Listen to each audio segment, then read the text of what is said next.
Glenn Parker High Vibration Foundation. You're watching Glenn TV. Thank you very much for joining me. So today, boys and girls, I wanted to share an experience I had. I was wandering through the mall. Yesterday, I had dropped my car off to get it checked, which is a whole other video all in itself. And it's been years since I've actually gone, and like a decade maybe, since I've gone and actually wandered a mall and gone into stores and looked. I mean, if I want something, I push buttons and I have it delivered to my front door in most cases, and I am an extremely frugal and thrifty shopper. You know, $140 at the mall is like $88 with you know, including shipping to my front door. Same authentic product, like maybe a Nike shoe or something like that, same exact one delivered to my front door.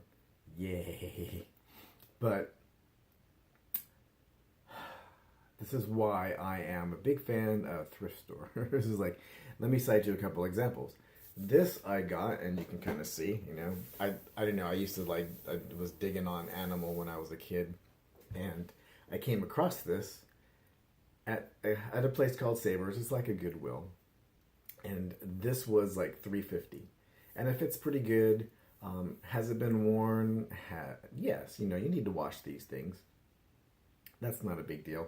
People try on these things at the store all the time. So if you have an issue with things that have been worn before, then you can't shop anywhere. You can only buy things and have them sent to you that have only been manufactured. So this was $3.50. You know, something like this would go for, you know, somewhere between $20 and $50 depending on which store. What I notice is in the mall, like $50 seems to be like their like price point. Like for shirts and stuff like that. I'm going to give you a couple other examples. So when I go to Savers and or Goodwill or any of these places, I go like on a bin shopping. For my sizes, I go through the racks, and there's usually like 2 or 3 yards worth of clothes. And when you're looking through all those, you might look through 500 to 1,000 t-shirts, as a for instance. I might pick out like 20 of those. But what ends up being interesting is that you just walk through 50 malls. These are stores from all around the world. These are shirts that sometimes that are custom shirts, or shirts from a polo club, or just things that you would never be able to get in a condensed environment. Let me give you some examples. Besides this one for $3.50, I went into the stores in the mall, and even if you go to like the outlet stores, like let's say Nike Factory Outlet, and you get this. Normally $50, maybe 40. And then maybe you can get it if you're very, very, very good at 50% discount. So you get like 25 or $20, maybe $19.95, just depending. But you really have to be in good timing and be at the factory outlet mall on a weekend. It's like a special weekend, like this weekend, St. Patty's Day. Happy St. Patty's Day, yay! And fight with everybody and find your size. Where I just went through the rack and found these, and I just, you know, maybe once a week I go through and look. This was like $6. I think that was Goodwill. And this was Savers, and there's no staining, there's no holes. I use this like as a nightshirt, and or if I work out or something like that. It's a little bigger than me. It's not ton bigger, but I just, you know, I don't really like the way it fits. But $2, boys and girls, $2. 2, 1, 2. $2, $6. So I went and got like 6 garments, a pair of shorts, like 6 shirts, a pair of shorts for like $11.99 the last time at Savers. And, you know, these are ones that would be extraordinarily expensive. Like that would have been like $300 worth of stuff, maybe $200 if you were lucky. Like Hawaiian, made in Hawaii, brand little Hawaiian shirts. These are like $80 to $100, and this was like $7.50 or $8 at Savers some time ago. And these are like swimming trunks, you know, they have a little lining and stuff inside. Another fine example. So, yes, you have to wash these things, but you have to wash it. Ideally, you should wash things when you get them from the mall, because other people do try shit on at the mall. So the whole point of that is that you don't have to pay mall prices, and or, you know, you can shop online and have things shipped to you But if you really, really, really want deals and bargains, those little thrift shops, little family-owned places, the little places that support local community are fantastic places for recycled clothes, because that's what I really consider it. It's already a piece of clothing that's been out.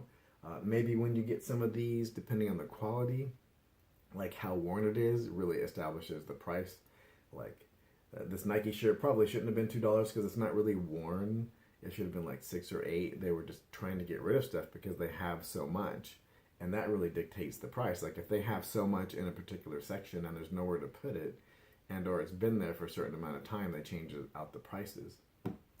So there be bargains out there, mateys. Is like you can go and get hundreds of dollars worth of clothes for like 10, 20 bucks. And I just cited examples of designer clothes. Nike, 2 of them. That's less than $10. That is like epic in the way of price. And the factory outlets, you never, unless you steal it, so that it's zero and maybe you go to jail, you're not going to get prices like that for like authentic Nike wear. And even online, you can't buy like even knockoffs for $10, and you wouldn't want them anyway because of the quality and where they're manufactured. So I just wanted to share that with you. I am like a very, very thrifty.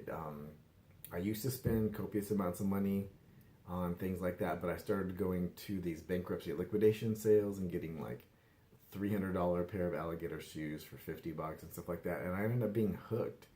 I did flea markets and stuff like that when I was a kid with my mom and dad, and I'm very much into that environment of like fair trade and like bargaining and all that type of stuff. So I think for me, part of it is the hunt of finding bargains. So I have an unusual level of excitement when I find like a Nike t-shirt or even just a weird little thing like this where you know that would be like $20, $30.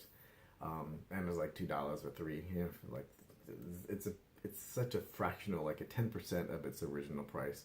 And sometimes they're overly worn. Maybe I'll just wear them as nightshirts. Like I got a lot of nightshirts the last time that were worn to a degree where you wouldn't want to wear them out. No, there's no holes or anything, but the logos are worn down. Like this one's a little worn down. It's hard to tell if it was like this originally because it's been acid washed, or if it was like like if this is considered new. It just depends on the styling of the time. But some things you don't want to wear in public. You need nightshirts, and you need shirts to go work out in the garden, and so on and so forth. So that's where I get all my stuff, and I really think that I save an epic amount of money.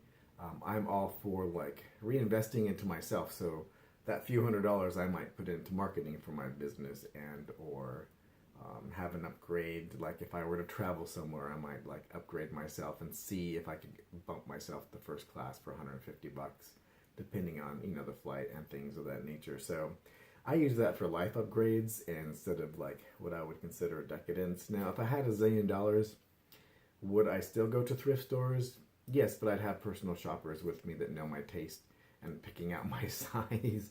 But I probably would not go to the mall, or I would have like some designers making me custom stuff would probably be the direction I'd go. But I would still go to like Savers and pick out like my favorite things.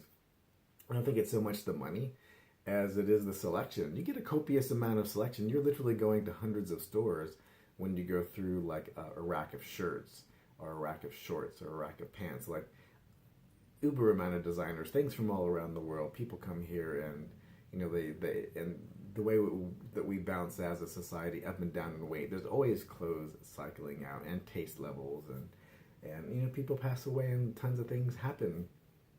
Clothes are always going to go to the island of misfit toys called Savers and Goodwill and Salvation Army and these little cool local thrift shops. There's a couple out here that support like local foundations to like there's one on Stephanie in Henderson, and they support I forgot the name of the store because that's terrible, but they support like people who are just getting out of jail to like reacclimate them into society, which is fantastic. And then the one down here in the corner here in Henderson on Lake Mead, that one actually supports local infrastructure. What they do is they donate to other foundations in the area.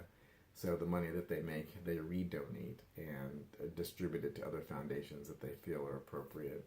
So they're supporting other local infrastructure monetarily, whether that be like homeless and stuff like that. So cancer foundations, whatever it is that they're directing their percentiles to.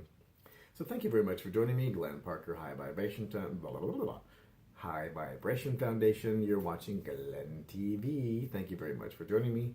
Coaching, life, business, and spiritual, also retreats, boys and girls. And if you ever want to go shopping, come on down, and I'll show you around. Now, down below in the description, there's tons of things going on. Follow the link that speaks to your heart and not to your head, and you'll find the information you wanted in this lifetime. And I think that's... If you do like this video, please like, subscribe, and share. Yay! Thank you for joining me.